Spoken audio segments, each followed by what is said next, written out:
अस्सलामुअलैकुम सामीन। 26 रबीउल अव्वल और 19 सितंबर है।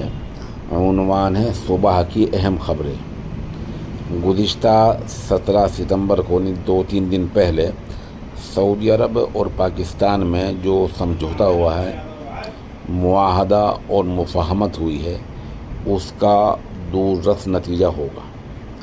क्योंकि ये समझौता, ये मुआहदा एक दूसरे की सिक्योरिटी को लेकर हुआ है, मईशत को लेकर हुआ है, इक़्तिसादी हालत को लेकर हुआ है।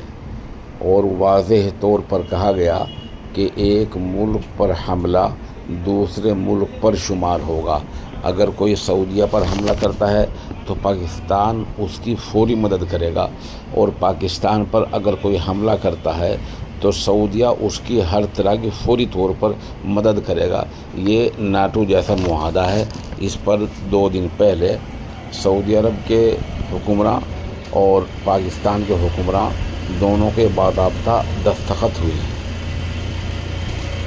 खबर आ रही है कि अमेरिका ने भारत पर जो 50% टैरिफ लगा रखा है, उसमें जल्द ही कमी हो सकती है।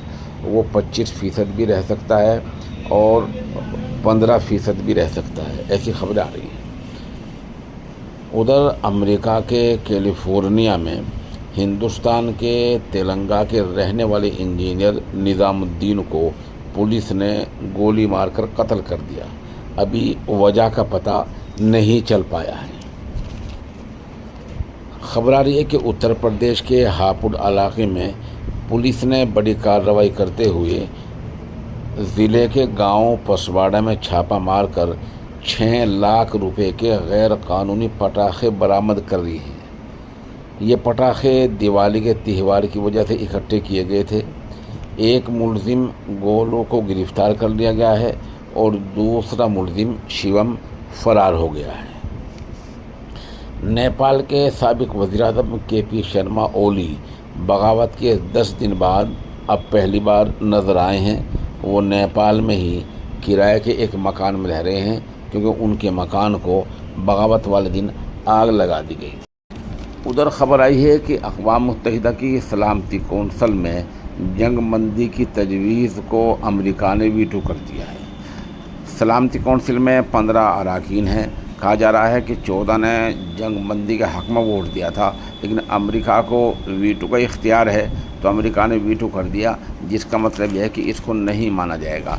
उधर दूसरी तरफ आपको पता ही है कि इसराइल ने पूरे गज़ा के इलाके पर कब्ज़े को लेकर अपनी कार्रवाई तेज़ कर दी है। कार्रवाई तेज़ करने का मतलब यह है, एक तरफ फ़िज़ाई हवाई बमबारी जारी कर दी है और दूसरी तरफ इसराइल की फ़ौज ज़मीनी कार्रवाई कर रही है। अगर यही सूरत हाल चलती रही तो गज़ा पर कभी पूरी तरह कंट्रोल या कब्ज़ा हो सकता है। हरियाणा के ज़िला यमुनानगर में बेटे की बहू ने अपने प्रेमी के साथ मिलकर अपने खुसर ओम प्रकाश को कत्ल कर दिया है। कहा जा रहा है कि ओम प्रकाश के कत्ल के बाद बहू रोने का नाटक ज़्यादा कर रही थी, जिससे पुलिस को शुबा हुआ, उसको गिरफ्तार कर लिया गया। पूछताछ में पता चला कि खुसर को बहू के और प्रेमी के ताल्लुकात का पता चल गया था।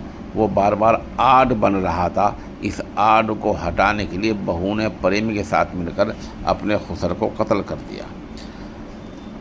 उधर आज़म खान के बारे में नई खबर आ रही है कि हाई कोर्ट ने उनकी ज़मानत मंजूर कर ली थी, लेकिन अब एक नया मामला फंस गया है।